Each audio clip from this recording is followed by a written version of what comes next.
প্রিয় আমি, কেমন আছো তুমি?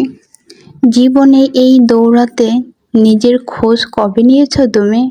মনে রেখো, তুমি যথেষ্ট শক্তিশালী, তুমি পারবে। তুমি যদি নিজেকে বিশ্বাস করো, হতাশার অন্ধকার যতই ঘিরে ধরুক তোমাকে, তোমার ভিতরে লুকিয়ে আছে আলো। ভুল হবে, কষ্ট হবে, পথ হারাবে কখনো, তবুও থেমে যেও না, হাল ছেড়ো না কোনো দিন। অন্যের জন্য নিজেকে এতটা নিঃশেষ করো না, নিজের স্বপ্নগুলোকে অবহেলা করো না। সময় দাও নিজেকে, নিজেকে ভালোবাসার মানুষ হও। নিজের ছোট ছোট আনন্দগুলোকে ফিরিয়ে আনো, নিজের প্রতি একটু কোমল হও, কারণ এই পৃথিবীতে তোমার সবচেয়ে আপন তুমি নিজেই। ভবিষ্যতে তুমি আজকে তোমাকে ধন্যবাদ দেবে, যখন দেখবে তুমি হাল না ছেড়ে যুদ্ধ করে গেছো। তাই এগিয়ে চলো মাথা উঁচু করে। তোমার গল্পটা তুমি নিজে সুন্দর করে লেখো।